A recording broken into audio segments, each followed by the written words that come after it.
We have the spirits that we need to take instructions from. We look at our people's history, wherever it is in the Caribbean, whether it's the Maroons, or in Africa, Nat Turner, or Denmark Vesey, or Sojourner Truth, or Steve Biko, or Mbandaka, it doesn't matter. We take the instructions from our ancestors. The ancestors were warriors, were spiritual warriors. And so it is so important for us to humble ourselves, to discard our egos, our titles. You know, it doesn't matter about our titles and who we are from the institution. I happen to be a professor, but it has nothing to do with the reality of our people. Most of our people are not in the university. And that is a part of the genocide. Wherever we go, our people are not part of the university. You know? So our role wherever we are, Black studies, Pan-African studies, is to be the voice of our people. We in this conference to be the voice of our people, to listen to our ancestors as the guide, and then to be the voice of our people. So it is important for us to coalesce around these issues. And my own view is a radical one. It's a revolutionary one. Because our ancestors were revolutionary. They sacrificed their lives. Steve Biko said there is no struggle without casualty. He lived it. He sacrificed his life. Malcolm, Martin, you know, Fred Clark, Fred Hampton, Mark Clark, you know, Mumi Abu Jamal, whom I had the honor and blessing of being with on death row for 4 hours in 2009. My brother, who has written 9 books on death row, and now who has life without parole, in slavery, in the dungeon in Pennsylvania, and who was suffering from hepatitis and eczema, you know, and diabetes, because the system wants to kill him. That's right. I mean, they want to kill us. And as Bob Marley sang, you know, how long shall we stand until they kill our prophets, while we stand and look? You know, and so our role here is to remember the ancestors. This is not about my getting off, about my making a name for myself, my getting a promotion, my prominence of saying, I was there at the University of Edinburgh, you know, to say, I have some accolade. This is about being the voice of our people. And as the sister is here, I never knew. You know, she came and we so humbly, so beautifully played.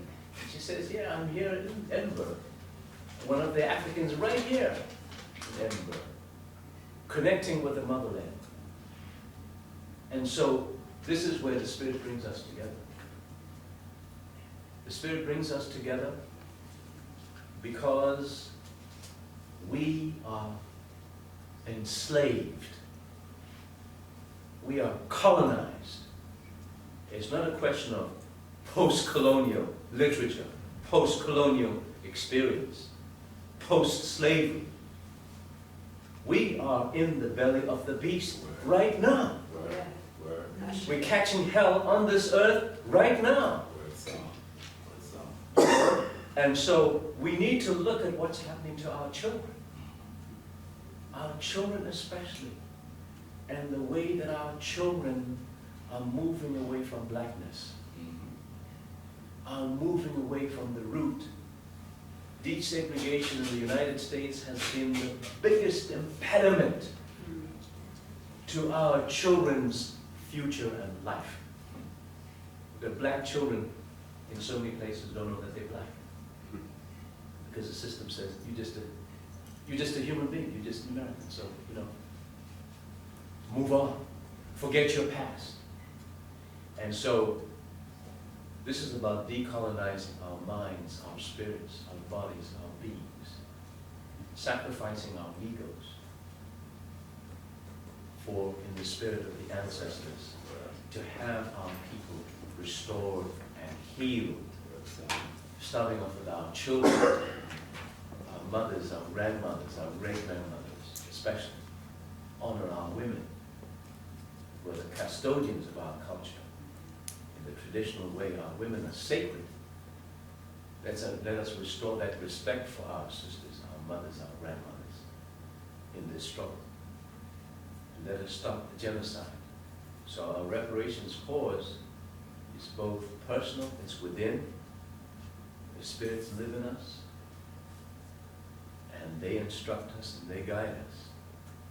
And I'm listening for their voices in whatever I do. And it's not me. I don't want to elevate Julian Cooney. This is nothing. This has to do with our movement and our people. So I hope that we can overcome the personal antagonisms. We must accept that there's disagreement. So long as we are all about Pan-African liberation, the unification of African people, the overthrow of the capitalist system, the imperialist system, so long as we want our children to be reconnected to our ancestors so that we can continue for the next 7 generations. I'm there. That's it.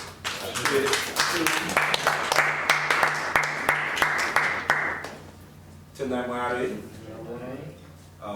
giving thanks and praises unto Mwari Nyakusika, God the creator of the universe, Africa, the God of Africa, be the glory.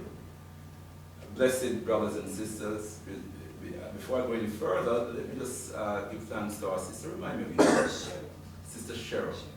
Sister Cheryl is the person who seized the moment. Yes.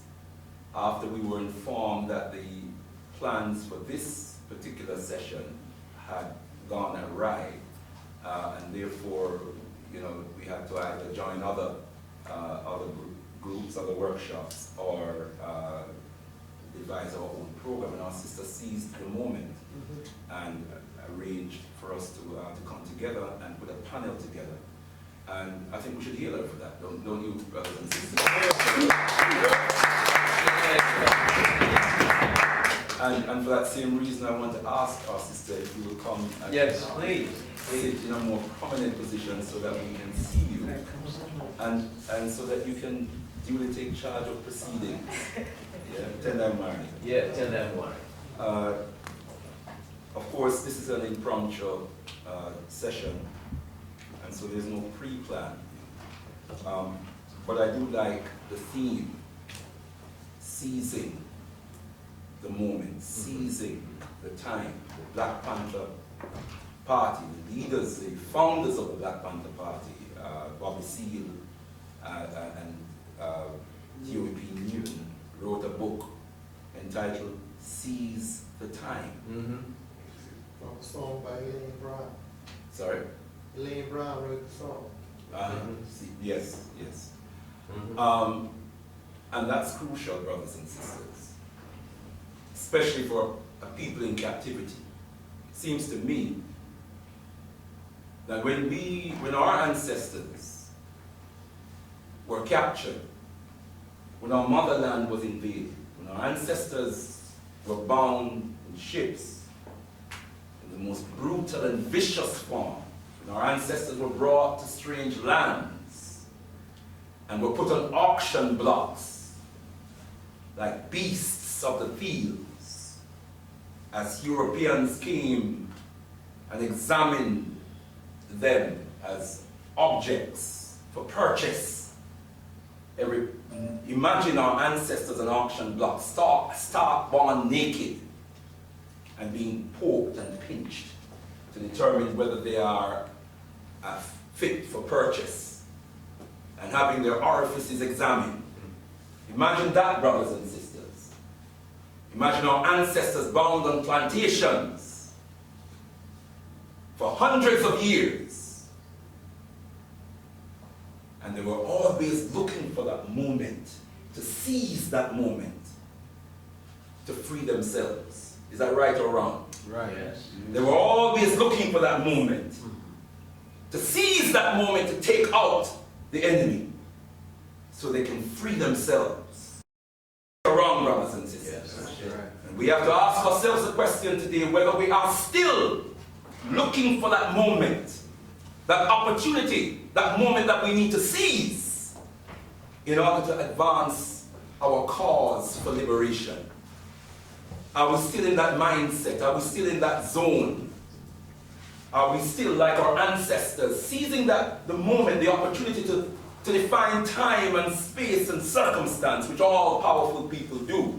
And our ancestors never lost their sense of power. They never lost their sense of, as far as our ancestors were concerned, we were free. We were a free people in captivity. Yes, yes. Now there is a difference. Yeah? We are now a captive people mimicking freedom.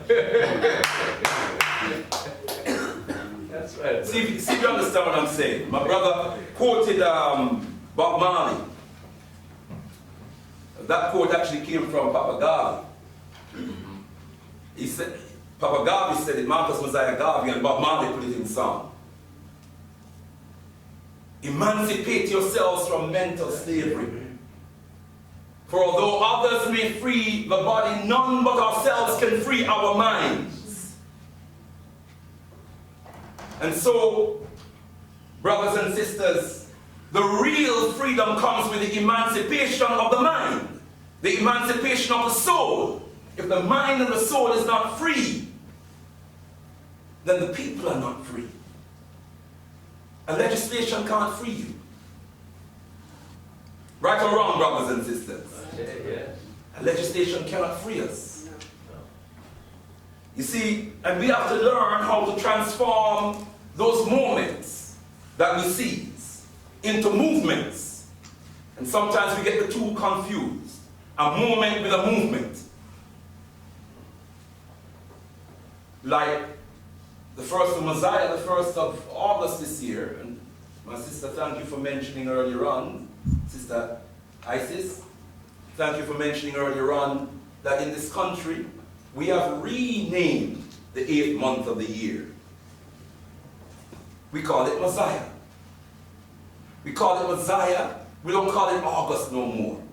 Because we are not the descendants of Augustus Caesar. We are not the mission child or children of Augustus Caesar. We are not the spirit sons and daughters of Augustus Caesar. We are the spirit children and the mission sons and daughters of the most eminent prophet and king, His Excellency Marcus Mosiah Garvey, who not only had a vision for our liberation, but he gave us the black print. You didn't hear me? He gave us the black print for liberation, and we will never ever be a free people until we reclaim and implement that black print that was given to us. That has not been paralleled anywhere in the world, brothers and sisters. Are you all with me?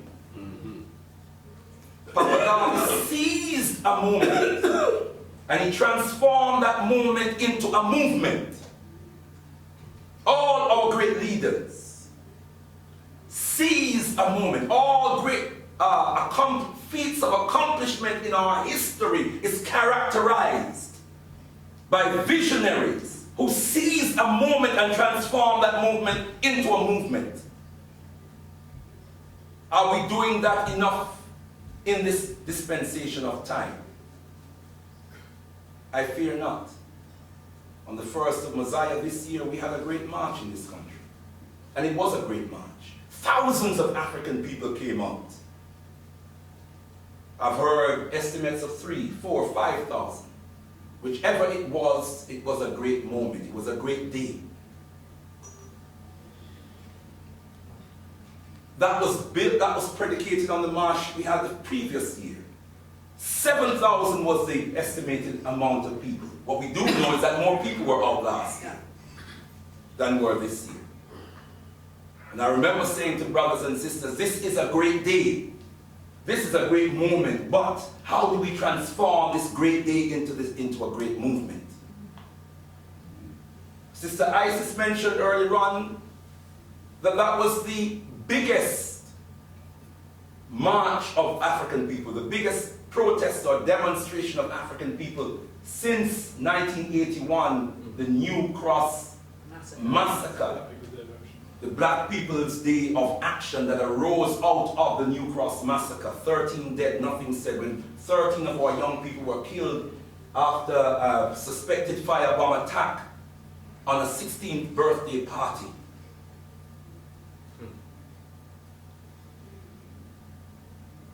And we had a massive march, 18th of January 1981 that happened. March the 2nd, 1981, we had the Black People's Day of Action. 25,000 people came out. It was a great moment. But we failed to transform that great moment into a great movement. And that's what we need to learn to do. And there goes the challenge. That transformation that we need to make. And I'm going to round up very quickly because I know we don't have a great deal of time. But I'm going to pray on the wisdom of Sister Isis, who gave a very polished presentation this morning, a very moving and instructive presentation. And I loved the agents for change analysis that you gave us and the 5 points that you gave us, which are very, very important. I wrote them down. Clear vision, patience, and persistence. You see, in that moment that we seize and we call our own, we are defining time and we are defining space. We are exercising the power to define. That is so, so important. But we must have a vision beyond that moment. When we continue to define time and space and circumstances, go back to our ancestors on plantations. Every opportunity we had, we redefine. Yes? They call us Christians, and during the day we say, Lord Jesus, help me, Lord. We pray to Jesus. But at night, we went into the bushes and into the caves and we redefined our souls, our spirits. We redefined time and space. This became our haven of African spirituality. Is that right or wrong, brothers and sisters? And we called on Ogun and Olodumare and Obatula and Shango and Nananyame, Yamonja. We called on Mwari-Nyakusika, God the creator of the universe. We poured libation, we evoked the spirits of Mutuma Mukuru, our great ancestors. We were redefining time and space. And when he or she who defines time and space determines circumstances. You all with me, brothers and sisters? So in that moment, we must have the vision to define time and space and circumstances beyond that moment. We must have the vision to transform the moment into a movement. Yeah? Very quickly. Patience and persistence, number 2. Number 3, ask tough questions. Ask tough questions. But I would like to suggest that we must first ask tough questions of ourselves before we start asking questions of others. I've said it a couple of times over the last 2 days. Some people may have misunderstood my objective. But I fear that we're not doing that enough. We talk outside of ourselves. I'm quick to point at my sister and say, you're not doing this. To point at my brother, you're not doing that. But my act is a mirror. Is a mirror in which we must examine ourselves before we offer that mirror to our brothers and sisters to examine themselves. Right or wrong, brothers and sisters? Knowledgeable and leads by example. This is the vision. revolutionary now. Yeah? This is part of the agency for change. That we must be knowledgeable and lead by example. Lead by example. Some of us are not doing that. We say one thing and we do something else. Let me leave that there for now. Strong relationships built on trust. All of the above means nothing if you do not have solid relationships. And you pressed the clicky thing before I could finish that line. So I need the rest of that, my sister, because you have educated, you've given me a tool that I can use to help to illuminate the understanding of reparations. Because reparations, as I understand it, begins with self-repair. Let me stop there for the moment before the spirit start riding me and taking me somewhere else. Let me just tend thy mind. Tend that. Okay, so I'll go next and I'll be really brief because obviously I was on the panel before. For me, I suppose, when thinking of the context of what we're talking about, I would think, first and foremost, well, I'm a bit of a language geek, if you want to call it that, but actually language is crucial. And in terms of actually seizing the moment, seizing the time, I think one of the things we must do is redefine how we use language. Now, within this reparatory justice paradigm or narrative, there are, obviously it's written in English or in a wide construct because that's the world we live in. But what we must not allow is that the reparations movement becomes an intellectual, academic pursuit that doesn't actually translate into direct action. Yes. And we need to think carefully about the language. And I'm going to, again, reiterate what my brothers have been saying, what other people have said. Slaves. There were no slaves. They were enslaved astronomers, farmers, doctors, lawyers, midwives, teachers. These were the people that were enslaved. We need to think about that. When we need to also not put ourselves, I like what Brother Mbandaka said about bringing it internally.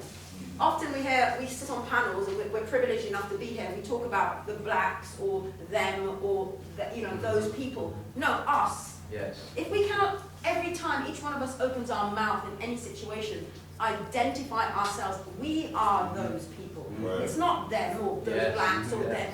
Us. We were enslaved. I, my brother, sister, own that.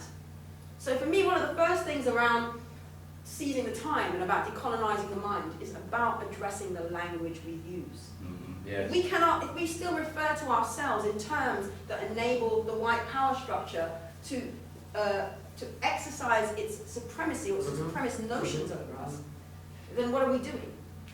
We will not be able to dismantle the system that was put in place to put us in this position if we use the language of the system that was put in place. Absolutely. We need to reject it all. Yes. And we need to start again. Like the brother said, we have had systems in Africa. We had the principle, 42 principles of Mahat. I tell you, there's no European system that has 42 principles that breaks it down. So, yes, of course, we've moved on hundreds of years, and we might not be able to implement it exactly to, verbatim or to the book. But what we can do is we can take those principles and we can transcribe them, translate them into current day guidance and values and missions and objectives for us as a group. And then the other thing for me is the youth. Right. Like I said, I would like to see every youth on the street going, every time you see a policeman say, yes, blood, I want my reparations. I'm here for my reparations. You walk in a place, they start following you around the shop, as they do, because we black people, you walk into a shop, you want to walk up to sit, you say, no, I'm here for my reparations. Now when every single black youth, and not the ones who've had the benefit and the privilege of going to, really good schools and whatever, but every youth on the street is talking reparations, man, reparations, and starting to think about it, that's when we have started to succeed. All of us knowing what we know is not actually going to be the thing to change it. It's when our youths on the street are starting to, everywhere in the world, black children, African children, from the continent, in the Caribbean, when our artists, people like Chronics, for example, decide to do a tune about reparations or wear a t-shirt that says reparations now. Those are the things, what you're doing with our young brother Ras Fayabingi. Ras Fayabingi is a young brother, he's like a street scholar, I would call him. He's got a PhD in street. But he's got the psyche of the people. When he did Tendai Mari, I'm telling you what, that will change the zeitgeist of that word. Because how many youths now are going to be walking around saying Tendai? Because of Ahmed, because of Ras Fayabingi. We must not think the change will come from the top with all these academic papers and conferences. They're great. Absolutely. We need the research because part of the reparatory justice movement does require some legal elements. So we do need research. We need to be able to show which companies earn what amount, which families earn what amount, how people were damaged, how they suffered, the impact, the psychological damage, that, you know, we need all that information, but that is not the thing to change it. It is the people. It's translating this information into practical steps. So perhaps one of the things we can do in terms of seizing the moment is to go back into our communities, and every time we go on a panel, to think about the words we use. Do not disassociate ourselves from the people we speak about. Yes. Do not refer to our brothers and sisters ever as slaves. They were never slaves, never contacts. They were enslaved people. Yes. And that is just two things I think, and own our privileges. Because I always have to do that, because I think as a light-skinned woman coming from the Caribbean, born in '66, there was a lot of privilege with it, skintocracy. Unearned, and I had the privilege, if you want to call it, of also being sounding in a particular way that, unfortunately, we live in such a racist, institutionally racist society that someone that speaks like me is often listened to more than a brother or sister who has an accent that's associated with the African mainland or the Caribbean. So those are privileges, and we need to own those privileges, and we need to be honest and transparent so that our young people who don't have these privileges, they can connect with us and not see us as up there and away and distant. So that's what I'm saying. Thank you.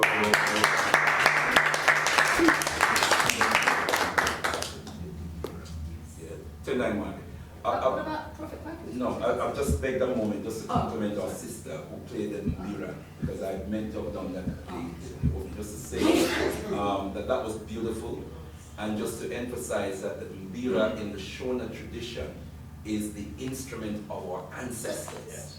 It is the instrument that is used to evoke the spirit of our ancestors. So that was a very, very powerful thing that you did.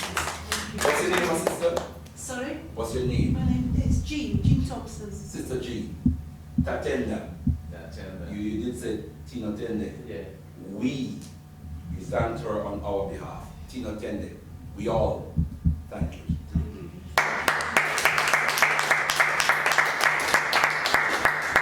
Thank you. It's a privilege to be here as well. I feel very lucky to be here. We're lucky to Very have educated people. Spirit, yes. You belong here. Yeah. Yes.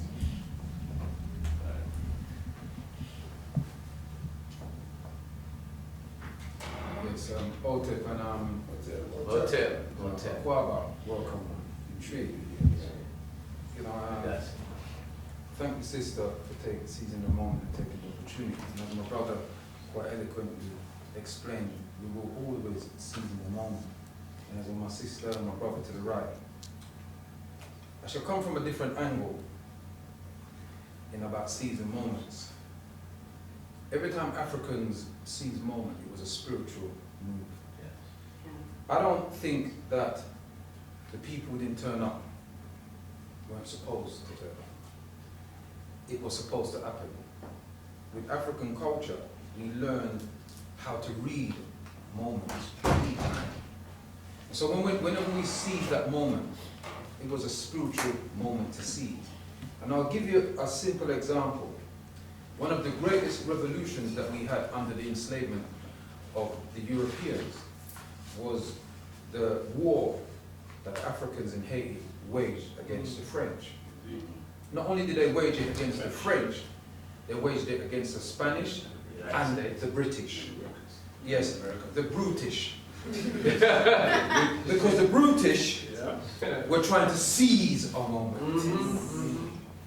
Their cousins got battered, bossed up, beat up. And they tried to seize the moment. Because what a lot of people don't know is that at that time, in that period, in that year, in that time scale, Haiti, the island of Santo Domingo, as it was called one time, was the richest real estate in European world at the time, making the most money. And so when they got defeated by the Africans, the British thought that they could go with their little army and take over. They got bust up themselves. And just to state a point, that William Wilberforce was an MP in the Parliament of Britain at the time, who voted to send soldiers in to Haiti at that time, in He voted for that. This is the same Wilberforce. Who them are talk about abolitionists.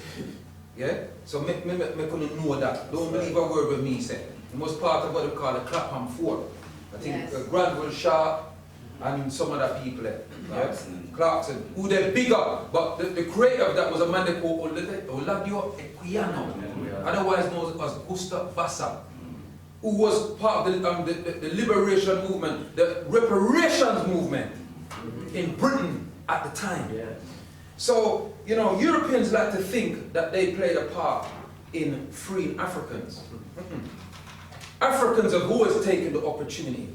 And on August the 22nd, 1791, Bookman Duty, along with some of his other generals, in the spirit of working with the seasons, as my brother said, we've redefined the month of August as Messiah. But the Africans, the Asian Comedians, they define the month of August down to December as the period of Aket.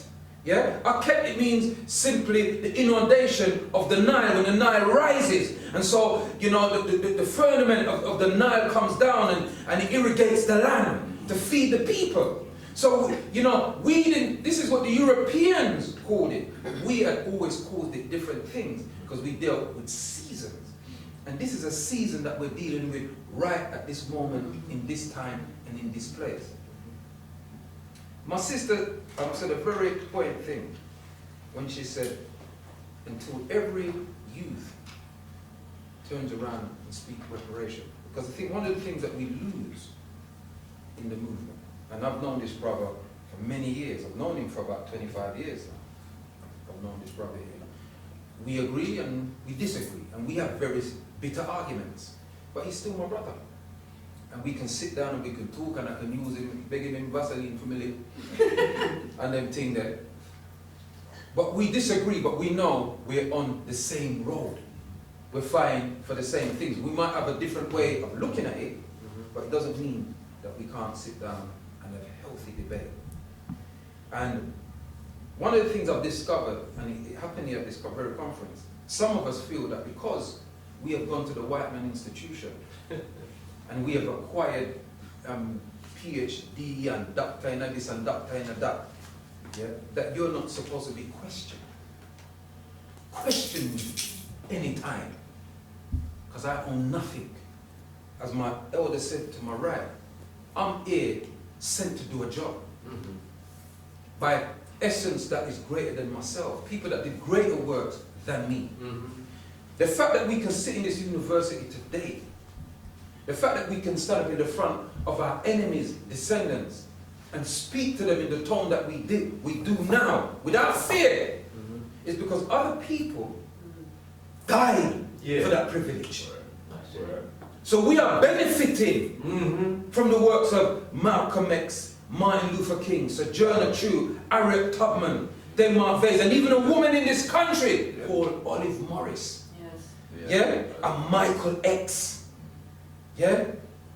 Bernie Grant. Claudia Jones. These are Africans, or Ldr Equinor in this very same country here. Suffer.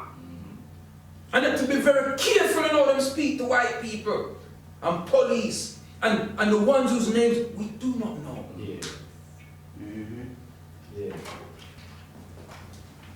So it's our duty. It is our duty as Africans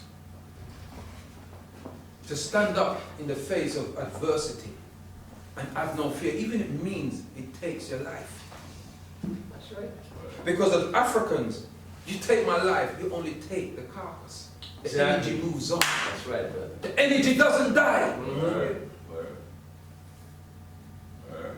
One of the biggest mistakes we make in the movement, that we assume that we're going to change everything now. You can't change nothing now. It's a wheel, it's in process. Yes. What's happening is supposed to happen. What we're supposed to do influence the future. Give a simple example and I'll wrap up, sis. When the British invaded China, along with their cousins, the Russians and the Germans and the United States and all these people, they went to war with China over drugs. Opium. Remember this. Britain went to war with China. They call it the Boxer Revolution. Mm-hmm. Don't believe me. They were trying to drug the Chinese population. Yes. And when the Chinese realized that, militarily, these people, they're warmongers. You don't see the machine they make. Them people, it's like their old brain pattern was directed to creating weapons of mass destruction. So they've been creating weapons of mass destruction from time. Yes. Because that's their nature, is to kill. Watch their movies, their best movies, the biggest selling, say, where them call my boy there, James Bond come out, sell out and welcome money back. Where am I doing a kill? And they're making a movie and people get paid millions to act killing. Yet they are the people who go around the world telling people that they're peacemakers. They are the master of killing. Anyway, the Chinese leased them Hong Kong for 99 years. Now, at the time when the Chinese leased them Hong Kong, there was the British Empire. And there was a saying that the sun will never set On the British Empire. on the British Empire. But the Chinese knew the sun ain't setting now. We're going to work 100, wait for 99 years, and by the time the 99 years come, we'll be setting you up. And the Chinese set them up. And in the 90s, when the lease was up, the Chinese were so powerful that the British had no alternative but to give them back Hong Kong, that they had built into a nice e-commerce system.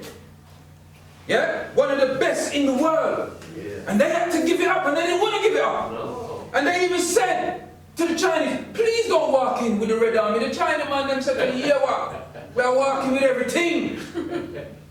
My point, my brothers and sisters, is this, and to our guests in the place. You do not get nothing by begging. That's right. That's right. You do not get nothing. Nobody's going to give you freedom and reparations. Freedom, reparations is something you're going to have to taste. What I'm saying to people today, yeah, I might be seen, and we might be seen as being rhetorical, speaking and giving these big speeches, but I'm not talking about me. Don't worry about me. They're not interested in Mbandaka, Isis, the elder over there, the sister. We're old people now in their eyes. We can't do nothing. That's why they're trying to demonize our youth. Yeah. That's why they're trying to homosexualize our youth. That's why they're trying to uneducate our youth and turn our youth against each other. Yes. Because it's the youth that frees you. Yes. Because youth have no fear. You don't see Britain sending any old men into war. They must send old men in a war. That's right. Old men don't fight wars. What old men do, they create wars and send young men and women to fight it. Because they have no fear. Them fears them can't dodge bullet.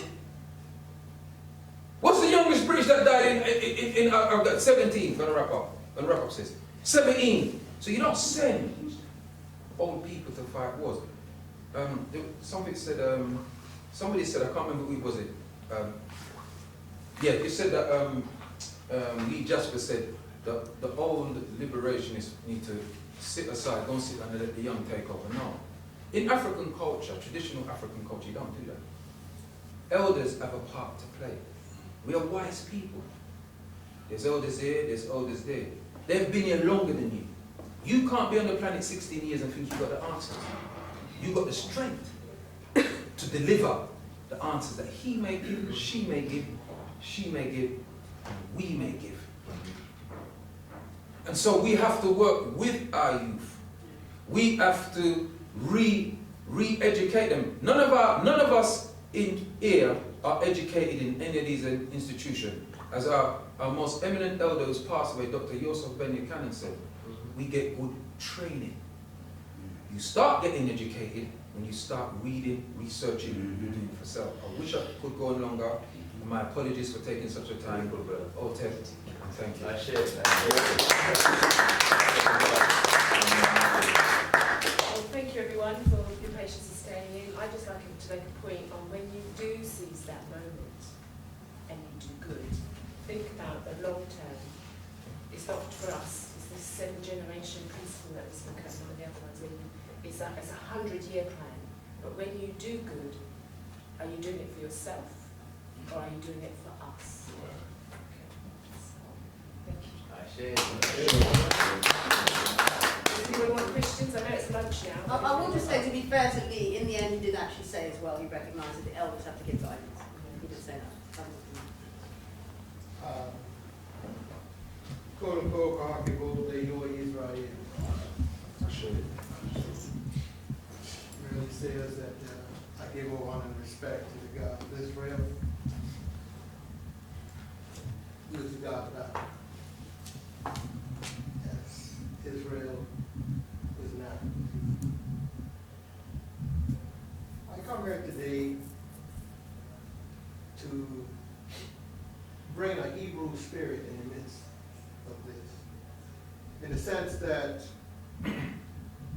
Marcus Garvey, Honorable Marcus Garvey, said that in order to change us as a people, we needed to be taken forcibly to an environment just of our own and rigidly disciplined.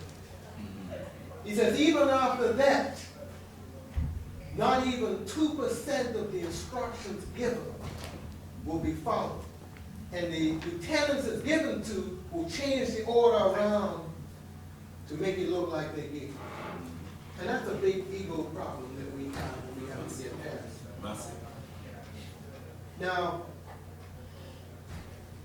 as a community, we've moved out of the Caribbean and the Americas and went to the Promised Land, fulfilling Martin Luther King's dream that he used to see the Promised Land. We shall get there. It's done. But we went there because we knew that the very instrument that was used to form the liberation struggles that we all followed came out of the Bible. It was a liberation theology that came out of the Bible. Meaning that if we are to be the salt of the earth, you mean it just takes a few to change the way the pot of stew is going to taste. In other words, it just takes a few to influence all of the people. And the change will come about very quickly. I agree that the maintenance of what you've changed can take a millennium to force it to keep. But we've got to get rid of this Eurocentric idea and philosophy and move back to an African-centered philosophy. And I'm listening to what's being said here today, and I think there's a marriage of ideas. Let's understand, in the Bible, Jeremiah, Daniel, Jesus, they didn't speak Hebrew. Jesus spoke American. Daniel spoke Babylonian. Jeremiah spoke Egyptian. But just like today, Frantz Fanon don't speak English, didn't speak English. Chick Diop didn't speak English. But we follow their teachings, just like we do Marcus Garvey and Kwame Nkrumah and the rest of them, because it was a pure language, a language of truth that we're got to be talking about. Now where someone comes, there's 25 million people of African descent in Europe. We ain't got no time to worry about somebody being German, French, English. You go Francophone. Look, I've been in Francophone countries in Africa, and you listen to those people talk. They got all the songs that Bob Marley and them sung. People from Guadeloupe, Martinique, they're going to Benin just like the rest of us went to Ghana and Sierra Leone and these places. They're there. So I'm saying that we've got to start making real connections across all of this. We've got to go, and even, because one of the things I represent part of the Foreign Affairs Committee of my community, which is looking to unify Africans in the diaspora, to take up those seats on the African Union. So finally, that global, national, national governance that Marcus Garvey and a lot of the other leaders was talking about could actually take place. At Kwame Nkrumah fought so hard when he took George Patmore and the information of Africa. Folks got to understand, we have to make it real today if we're going to have some place for our children.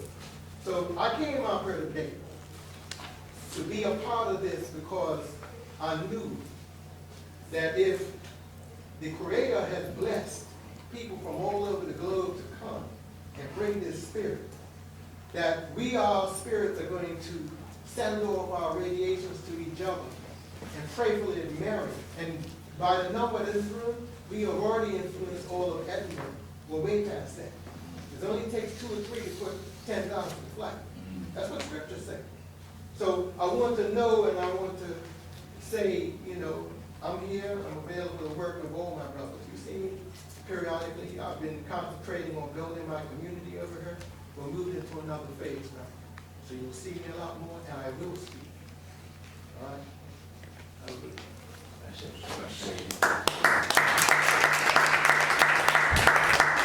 Anybody else? Or you're all wanting your lunch? Get your food, yeah. You say? That's what It's time for lunch. It's time for lunchtime. Thank you. Thank you. Appreciate I'd like it. to thank the panel, and just give the panel a little thank you.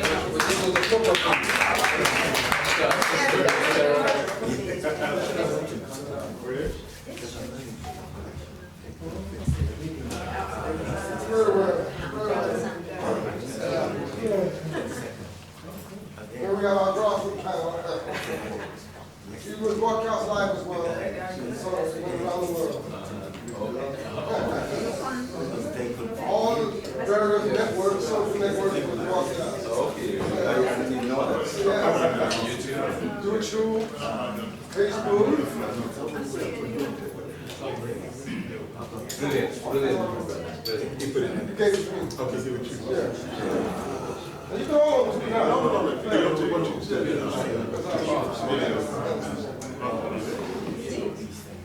No, I'm talking about official to me. I'm sorry that my voice was not.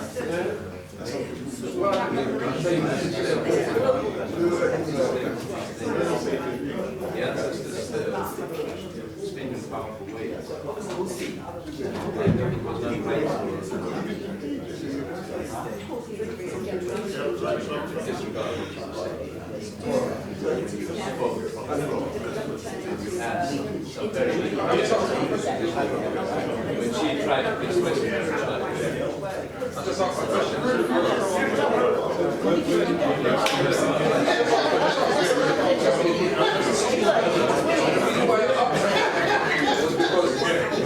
I felt that the presentation was a very good presentation. When she said that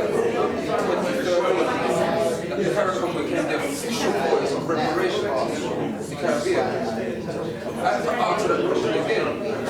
Precisely, how did that come about? Because I was in Jamaica in the 90s, I was in Jamaica for 7 months, and I was going to the community there, and I see that the debate was happening on the news, and the Russians, what I was saying, yeah, these people who are saying, okay, I gotta get it. They have never supported the government now. So when they can set it out to fail for them. She focused on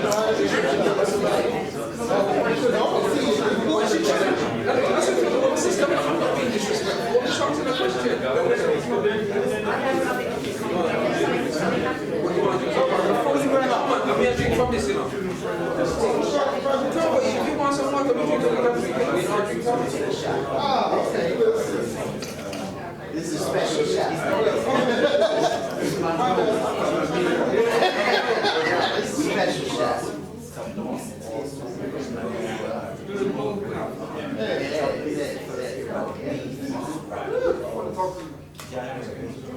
And we're not doing the final because I'm the only one.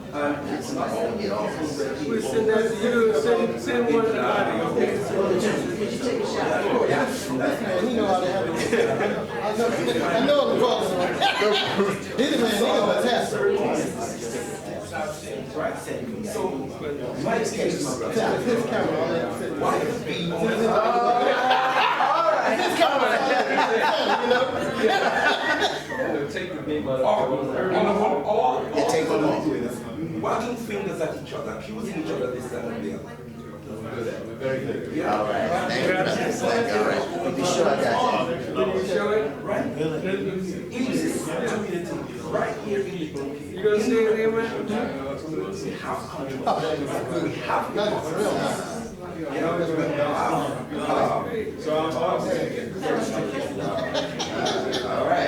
right. Excellent. Is embedded.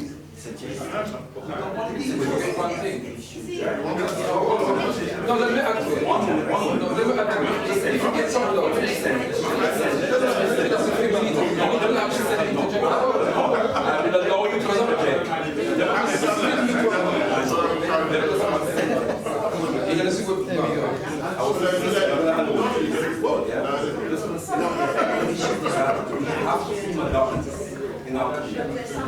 And when you challenge,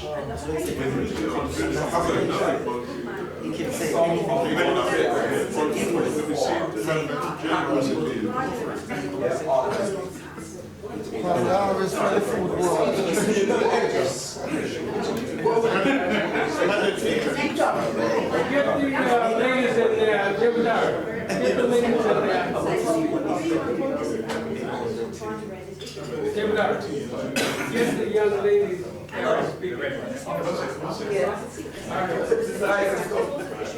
Sis Isis.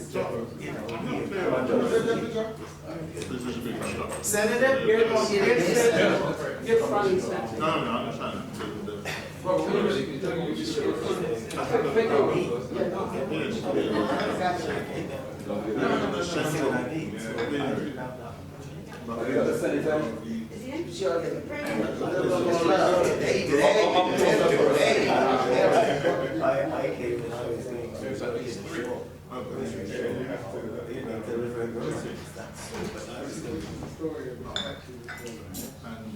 Is there a central?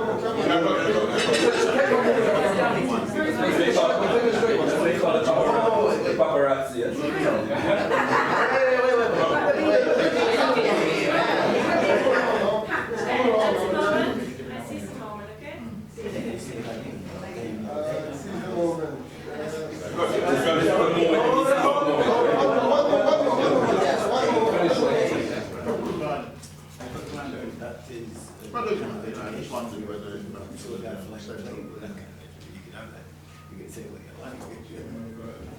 Oh, sorry, that's it.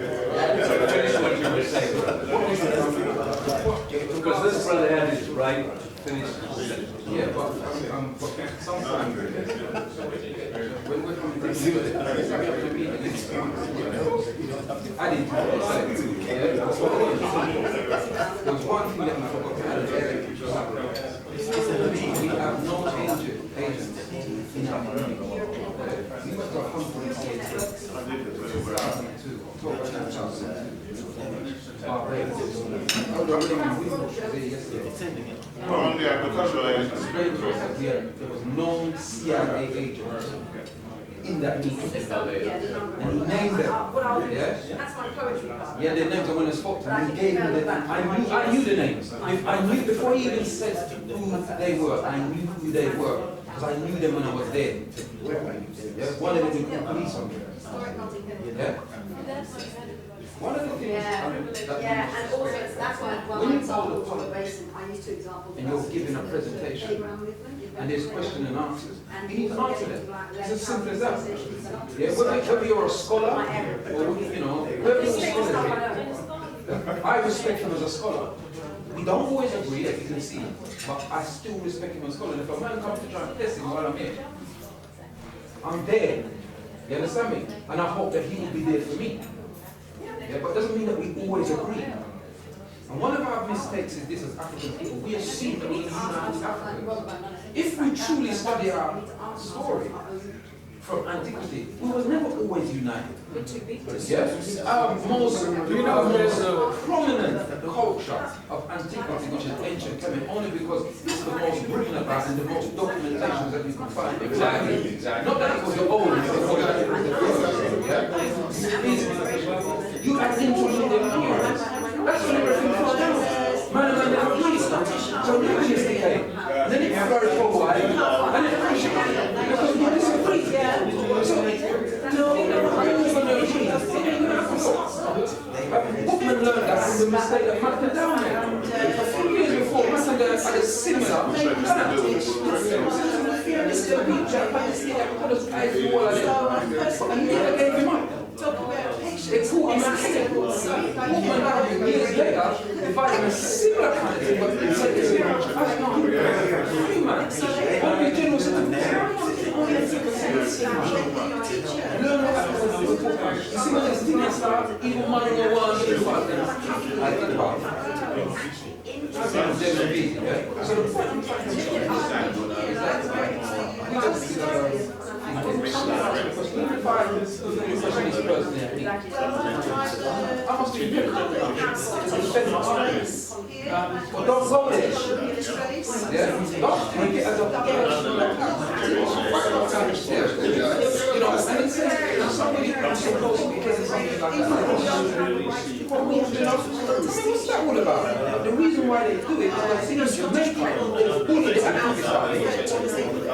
Jamaica is a corrupt island. Overtly corrupt. So they complain and they go kill people. Yeah? This is